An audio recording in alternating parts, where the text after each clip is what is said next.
Hey everybody, what's going on? Hexlex here. I got another Master Duel video for you all. So this deck profile is going to be of a deck that I haven't done in a little bit of time, and some of you might not have been expecting. It's actually Swordsoul Tenyi. It's a little bit sad, honestly, to see just how far this deck has fallen from where it used to be. I've been saying this a lot about this deck and more and more often in more recent deck profiles, but especially in this one in tier limit meta.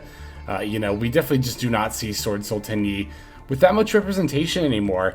And it's really not for a lack of, power on the deck's part. It's more just that everything else just got better, right? This is one of those sad cases where a deck doesn't really lose out on any of its tools via the ban list or anything like that. It just kind of is the meta and decks and cards in general just have gotten to a point where their power level is just significantly higher than Swordsoul Tenyi's, and Swordsoul just have a difficult time keeping up. That said, it is definitely not impossible to find success with Swordsouls in this meta against tier limits. In fact, in this video, we're going to see 4 games against tier limits in which we do find a good bit of success and put up very, very good fights against the tier limit decks. So, as far as how I have geared up the Swordsoul deck in this particular meta, a few different things have changed, not just in how we built the deck, but also how it ends up playing, and I'll go over both here in the profile. We'll break the list down card by card, and then we'll get some gameplay. So, as far as tech choices against tier limits, the obvious one stands out up here. That's going to be DD Crow. We're playing just 2 copies of it. I did want to play 3, because I don't always like playing 3 DD Crow in, non-tier limit decks, or even in tier land for that matter. DD Crow is one of those cards where, yes, it is pretty good against tiers, but against decks that aren't tier limit, it has a bit harder of a time being relevant.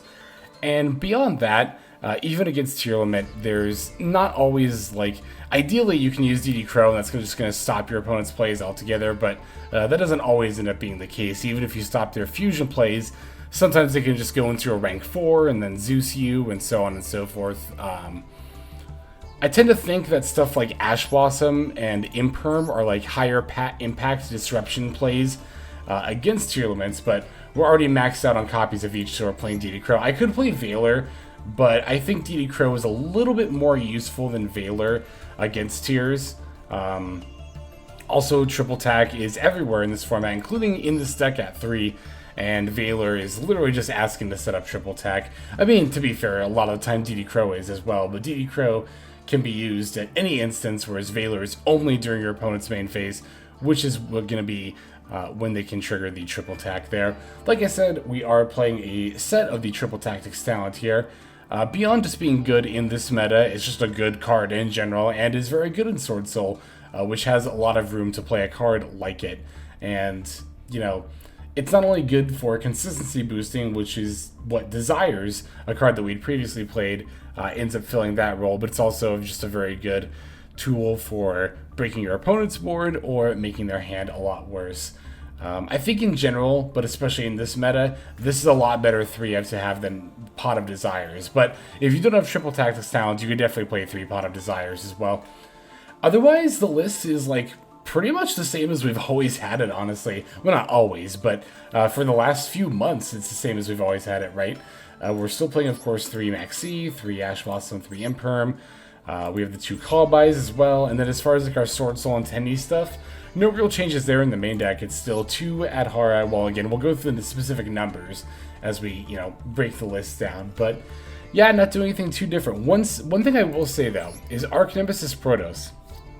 If I either already had a second copy of this card, or if I was a lot more dedicated to playing Swordsoul, because I know I have the materials to craft it if I wanted to, but if I was very dedicated to playing Swordsouls in this meta, I would absolutely play 2 Protos, maybe even 3. That would definitely require more testing with 2 Protos before I could firmly make the decision that 3 wouldn't be overkill, but I think a second Protos would go a long way in the tier limits meta. And if you're a dedicated Swordsoul player and or dabble in the deck and just happen to have 2 Protos, I would very much recommend running 2 in this format. This card ends up being a great tier counter because, of course, it can shut down your opponent from special summoning dark monsters, and also is a board wipe. and that immediately following, they can't special summon dark monsters. So even if your opponent has like a Kaleidoheart on the field, you can Protos and then send it to the yard, and then it can't be special summoned. So that is just taking care of the problem right there.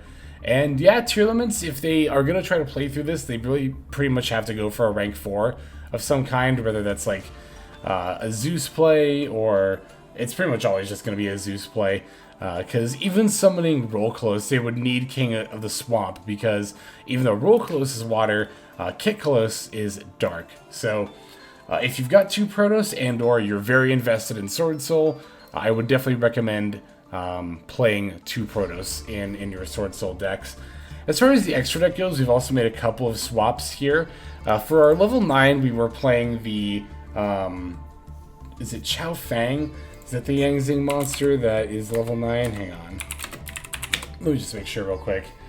Yes, so Chao Fang was in this deck for a long time, but has since been taken out. Light effects are not prominent at all in this meta, and even Nibiru is like nowhere to be seen in the face of tier limits. So instead, for our level 9 Synchro of choice, we're playing Shenshen. Shenshen is not always good against tiers, because it only banishes stuff sent from the field to the graveyard, but this effect I think is at least more useful than Chao Fang's is in this meta.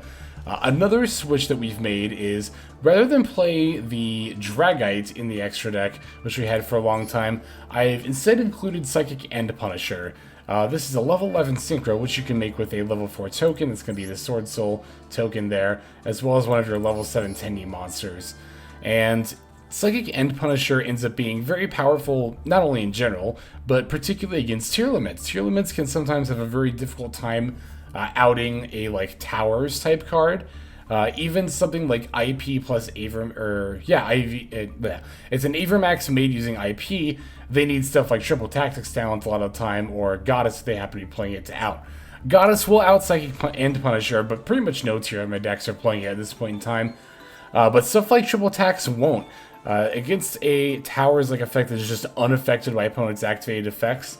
Yeah, this goes a long way when playing against Tier Lament. I don't think I actually end up summoning it in any of my games, but can definitely come up very easily. So, that's about everything I wanted to cover with the list. Let's go ahead and break it down card by card, and then we'll look at these games against Tier Lament. So, we are playing 2 DD Crow, 2 Tenyi Spirirt Adhara, 3 Maxx, 3 Ash Blossom and Joyous Spring, 1 Tenyi Spirirt Shthana, 3 Swordsoul of Mo Ye, 2 Swordsoul of Taia, 2 Incredible Ecclesia, the Virtuous, 2 Swordsoul Strategist Longyuan, 2 Tenyi Spirirt Vishuda, 3 Tenyi Spirirt Ashuna, 1 Archnemesis Protos, 3 Triple Tactics Talent, 3 Swordsoul Emergence, 2 Called by the Grave, 2 Heavenly Dragon Circle, 3 Infinite Impermanence, and then 1 Swordsoul Blackout. There's our main deck. For the extra deck, we're on 1 Yazi Evil of the Yang Zing, 2 Baxia Brightness, or Baxia, as I believe is how it's pronounced, Baxia Brightness of the Yang Zing, 1 Draco Berserker of the Tenyi, 2 Swordsoul Grandmaster Chixiao, 1 Virtual World Kyubi Shenshen, 1 Baronne de Fluer, 1 Swordsoul Supreme Sovereign Chengying, 1 Swordsoul Sinister Sovereign Qixing Longyuan, 1 Psychic and a Punisher, 3 Monk of the Tenyi, and then 1 Shaman of the Tenyi. Alright, there is our list. Let's go and take a look at these games now. So our first game, I mean, as I mentioned before, all 4 of our games today are all going to be against tier limits. So let's go ahead and go straight into our first one of them. As you can see, we are going to end up going second this time around. Fortunately, we opened with both DD Crow and Imperm, so hopefully that's going to be enough to manage to get the win here. Oh, and then I totally forgot that, yeah, this game our opponent ended up whiffing altogether, so no first turn play from the opponent, which is definitely something we like to see.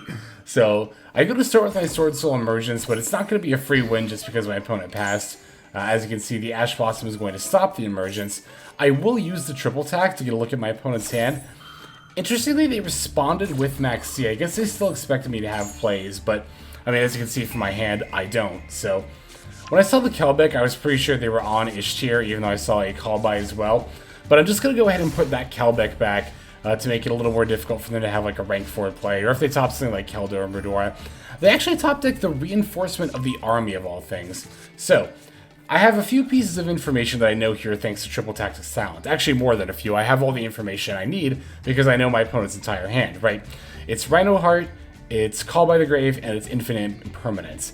Now, with what I have here, I actually kind of potentially have the means to play through all of this, but I'm going to have to be a little bit picky about when I play stuff. Mainly, I don't want to come up against the Call by the Grave later. I don't want that to I don't want that to interrupt me if I end up needing to make a play with the graveyard, so I want to go ahead and take care of that first.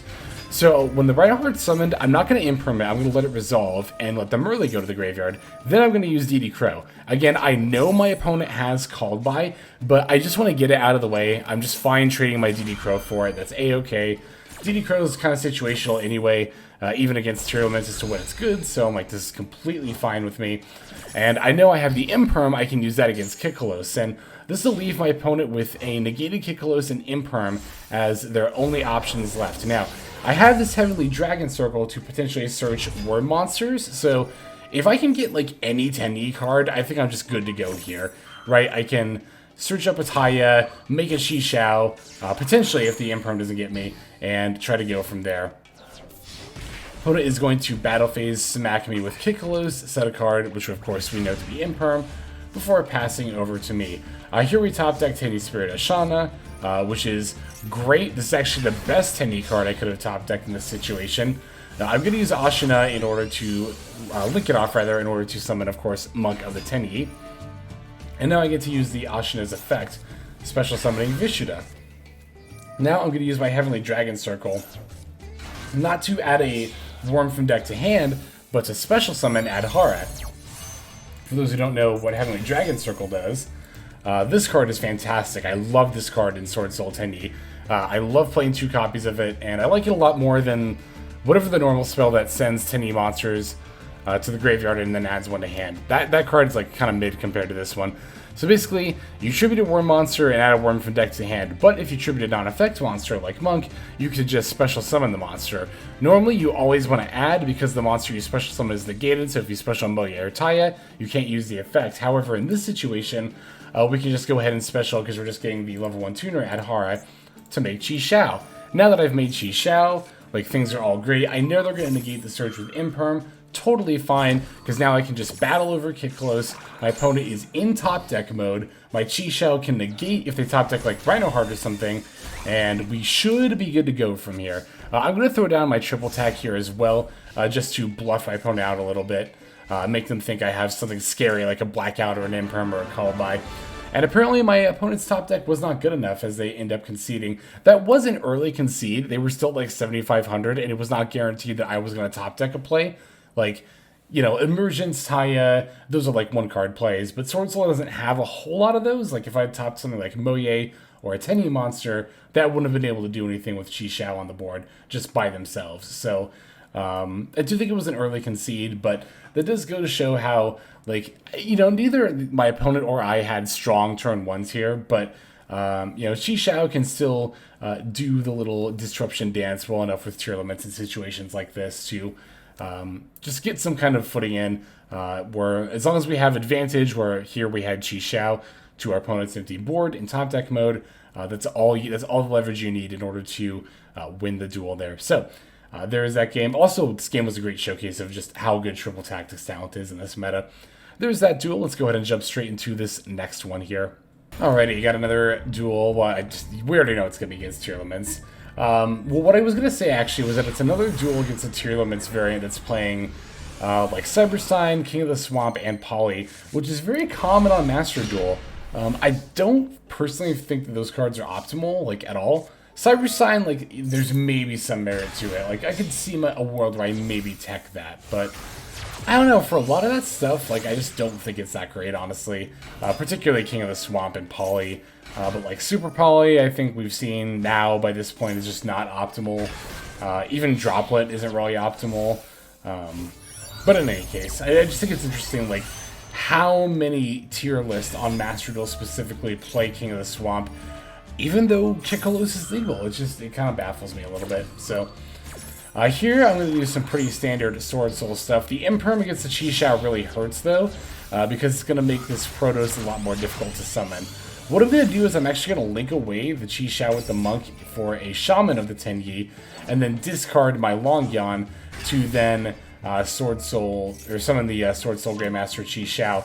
I'm doing this because I value Protos so highly in this meta that I am pretty much going to always prioritize summoning it turn 1 if at all possible. So yeah, even in a case like this, going out of my way to use Longyuan like that with the Shaman, I'll do it.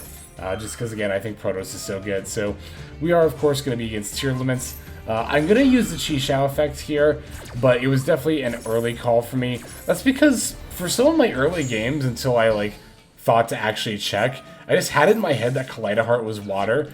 So I was afraid of my opponent summoning a Kaleidoheart here, but no, Kaleidoheart is dark, so that doesn't get through Protos. Your opponent needs to make it pretty much just a rank 4 play, which of course they can't special summon Shiren, so that ends up becoming a little bit more difficult for them there as well. Gonna once again, of course, call Dark with Protos, go to battle phase, gonna battle over their Rhinoheart before smacking them directly and then setting this Heavenly Dragon Circle. I will note that with this Scream Up, having the Protos in attack mode is a little bit risky. There's a decent chance I should have just kept it in defense mode. Opponent does have the ability to go for the Keldo here, discarding Kel back. They then are going to try to mill 5, but I'm going to use the Call By here. Even though they can't summon Darkside, again, I believe during this game I was still under the impression that Kaleidoheart was water. But beyond that, I just don't want them to lit up on the graveyard if I can avoid that. See, they're just going to end up doing so anyway with Rhinoheart plus Scream. I think it was actually after this game that I finally realized, oh, Kaleidoheart's not water, is it? But now we see a rank 4 play. My opponent chose to go for Bagooska here, which I don't think was right at all. If my opponent had gone for Time Thief Redoer, I think that would have been better. If they were just planning on, smacking their Xyz monster over my stuff. For a reason we're actually about to see here. They're going to try to battle over Protos with Bagooska, but I've got this Heavenly Dragon Circle. I'm just going to sack my Protos and add the Taia, and now as you can see my opponent is unable to battle an Xyz monster, and now they can't go into Zeus, because if they battle into my Chixiao, their Bagooska would be destroyed, and even though they filled the condition of Zeus, they don't have an Xyz monster to stack on top of. Alright, so here I'm going to go for a Longyuan, even though I added Taia and was going to go for a level 8 synchro play. I actually ended up top decking a Longyuan and figured I'd just go for that instead. Ends up biting me a little bit as my opponent's going to then special an Agido and use Agido's effect to special a Kelbeck from the yard. That said, I think I can still manage to find lethal here with the plays that you're seeing before you. I'm going to use my Tenyis, particularly Ashuna, to summon out the Vishuda. Then, rather than go for a Baronne, I'm going to go for a Chixiao as my level 10 synchro. Now I can normal summon this Adhara I ended up searching up and link off for a Monk of the Tenyi. My plan from here was to use the Adhara to banish it, proccing the Chixiao, banishing some out of their monsters, and just trying to clear a path to lethal. Was probably just going to banish the Kelbeck, that way Monk can battle into Agido, and then these two can smack in for lethal. I say was going to because my opponent ends up conceding at this point, so I think they realized pretty handily that I had lethal here. I think I hadn't used Adhara's effect that turn yet. Even if I had, I could still just link off Vishuda and then bounce the Scream back, and that's a banish that will trigger the Chixiao, so on and so forth. So there is that game against Tier Limit. Let's go into our next game against Tier Limit. So this is our third opponent who's on Cyberstein and King of the Swamp, and this person's actually playing 2 Beast King of the Swamp as well as King of the Swamp. I don't know if... I feel like some people just saw King of the Swamp getting limited and just assumed the card was good.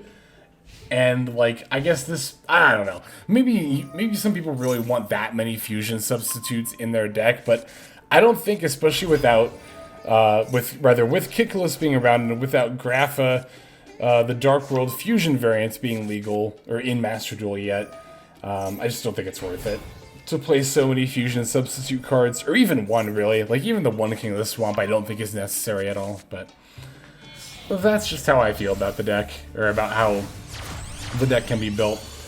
I don't really know what my opponent's doing here, by the way. I kind of talked over their plays, but if we look back, oh, why won't it let me scroll up? Oh, come on.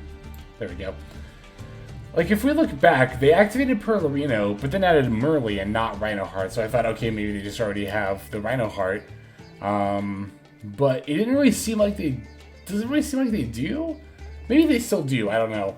They go for Shiren, right? And... oh, maybe they just didn't hit any tier names. I thought they did mill a tier name at some point, though.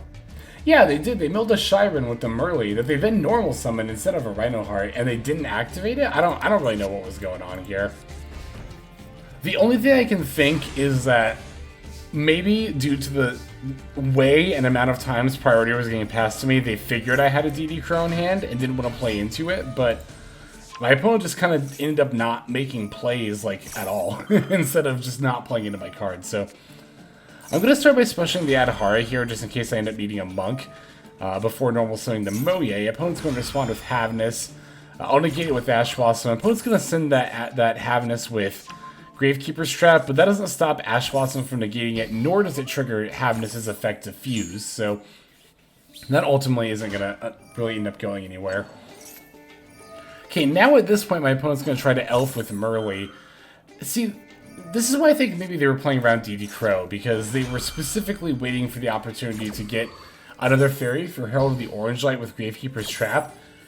I just have to assume that my opponent, like, somehow assumed or knew that I had DD Crow, which again, maybe they detected through just the way priority was being passed to me. They do end up getting some mills here, but thankfully for me, they don't get any relevant ones, mostly because they've diluted their deck with a bunch of cards that I think are kind of subpar, but again, that's just my 2 cents. They do ultimately get to destroy their own Merly with Perlerino. This is going to finally allow them to summon a Kaleidoheart. This is all in response to after this Swordsoul token is summoned, by the way. But thankfully, I've got the triple attack here, and Kaleidoheart is very conveniently level 9. So I can just use it with this Adhara to make a Baronne de Fluer, and then my opponent just straight up concedes at this point. Even if I wasn't able to do that with Adhara, like if I didn't have an Adhara though, we still had access to the Protos there, so that, as I mentioned earlier, you can just call Dark and blow up the Kaleidoheart, and then Kaleidoheart can't come back because your opponent can't special summon Dark monsters anymore. So, but yeah, I just thought it was funny how we just happen to have a level 1 tuner monster on the field, and oh look, Kaleidoheart's level 9. Let me just take that, make a Baron, have an Omni Negate and Destruction, and then they concede. So that's pretty rad. Alright, we have one more game to show off where we're going to fight against tier elements, so let's go into that one. Stop the presses, I've actually found a tier element player on Master Duel that's not playing Cyberstein, King of the Swamp, and Poly. And this is actually going to be the list that ended up giving me the most fight, so go figure. But we're going to go second, yet again. We opened Maxi and Ash Blossom, so we have that going for us. Going to, of course, throw out the Maxi during the draw phase to play around the triple tactics talent. Opponent's got a tier limit Scream. We're going to normal summon Rhino Heart. Not going to want to use Ash Blossom at this point, because that would only be useful against the Scream Mill, and of course they could already send whatever they want with the Rhino Heart. Didn't mill anything relevant except for maybe DD Crow might end up being relevant for making a Mud Dragon later, but gonna send him early with the Rhino Heart to fuse for the Kit Kalos. I am gonna use Ash Blossom here to stop the Kit Kalos effect. A little risky because they might have a tier name in hand and or a triple tactics talent, but I figure it's more likely they don't have those things than that they do, but they do actually end up having the triple attack, so I still think it was worth it though. This hand also, like, it really hurts to get triple attacked. I really did need that Mo Ye to probably start making plays here. But thankfully we actually managed to top deck a Tenyi Spirirt Vishuda, so I can use that along with Taia to get my plays kick-started. I am going to have to trigger the Scream in order to do so though, and unfortunately my opponent mills not only Havness but Soliac. I did get another Maxx, so I'm going to fire that off now, hopefully get some more options for this turn. Things are still not hopeless for me here, even though they are about to go into either Roll Close or Kaleidoheart, which will make things significantly more difficult moving forward. Looks like my opponent is going for a Kaleidoheart, which I think I'm actually fine with. Like, I think it would have been a lot more annoying for me, well, with my particular hand, if my opponent had actually had a Roll Close here. Thankfully, I actually top decked an Ashuna, so I actually still have relevant plays here. I think any Tenyi monster would have done it, or a Mo Ye or an Emergence. To be fair, I had a decent amount of top decks. But unfortunately for me, my opponent's got a DD Crow. That is the one unfortunate thing about this meta, is that DD Crow can snipe Tenyi monsters like that. I actually do still have a way of summoning Protos here, though. What I'm going to do is I'm going to normal summon Taia, link Taia and Monk for Shaman. I'm going to discard the Protos to bring back the Taia. Now I'm going to activate Taia, banishing Protos specifically, to make the token, then synchro into the Draco Berserker. Now I'm going to use my Draco, or I'm going to use my Taia to send Adhara. Now I'll use my Draco Berserker as link material to make another Monk of the Tenyi, because Draco Berserker is a non-link Tenyi monster. Now that I have an on-effect monster, I can wheel back the Adhara to my hand to get the Protos back to my hand, and I finally have 3 attributes in my graveyard to summon the Protos. So I finally managed to summon Protos, get rid of this Kaleidheart, call Dark, smack my opponent, pass it over to them. My opponent's pretty much in top deck mode. I figured I probably had this game won at this point, but my opponent ends up putting up quite the fight. Here they're going to use Foolish Burial Goods, sending Solic in order to get a search for a tier monster. It's going to be Rhinoheart. I figured it was probably going to be the case in order to grab, level 4 monsters. Here my opponent's going to proc both the Rhinoheart as well as the Scream. Scream ends up milling them the Heartbeat, which is pretty nice for them because that means they can get back a trap card in. That DD Crow from earlier actually going to be very relevant, as my opponent is going to use Murley with it in order to make a Mud Dragon of the Swamp. Note that they can't use Kaleidheart, even though it's dark, because it can't be used as fusion material. So they end up being able to add a Solic. They also end up being able to summon a Rhinoheart here as well. I think they milled that. So they have far more than enough bodies to make a rank 4. And yeah, between the Scream and again just their ability to make a rank 4 here, I'm not able to really fight back. And this is the situation where Protos actually doesn't end up being enough. Maybe I need to just start summoning Protos in defense mode and keeping in defense mode. Maybe tiers actually can't do anything about Protos if it's in defense mode. It is certainly possible. The problem is, though, they can still just make an Xyz monster and just attack into it, and they can still summon Zeus, so... Alas, yeah, I just don't really have the resources here to fight against my opponent's Zeus. Especially given that they have a Solic set, and they're going to get a Search, and... Now, even just normal summoning a Taia and Desperation is already going to give them mills, but yeah, they've already got the Rhino Heart, so they can just send that with Solic to negate my Taia, and yeah, it's pretty much futile at this point. There's just not anything I can do in the wake of my opponent's board here, but it was still close. We definitely still had a decent shot there. It was really just that turn where... It was really the DD Crow, honestly. The DD Crow not only banished a Tenyi out of my graveyard, but ended up being... Well, I guess, my opponent had 3 level 4 monsters, so I don't think they actually needed the Crow to make the Mud Dragon. I don't know. It was close, though. It really came down to if my opponent was able to get 2 level 4 monsters on the board here. Just really mostly due to the weird plays I had to make due to how they disrupted me. Alright, I'm going to throw it in fast forward at this point because at this point I'm pretty much just waiting for my opponent to finish me off with... They actually don't have quite enough damage to do here. They're a little bit short, but I mean, they've got 2 back row, they've got a Zeus. Actually, the Zeus isn't live, but regardless, yeah, I just ended up top decking Mo Ye, which isn't enough, so... GG's to my tier limit opponent here. And I would say 3-1 against tier limits with Swordsoul is definitely not too shabby at all, so... There are our duels. Thank you all very much for watching. I greatly appreciate that. Let's go ahead and move now to our outro. Alright everybody, thank you so much for watching all the way to the very end of the video like this. That means a whole lot to me. Not just personally, but it's also a great way of supporting the channel as well. If you're interested in supporting the channel in other means, you can of course feel free to comment and or subscribe right here on YouTube.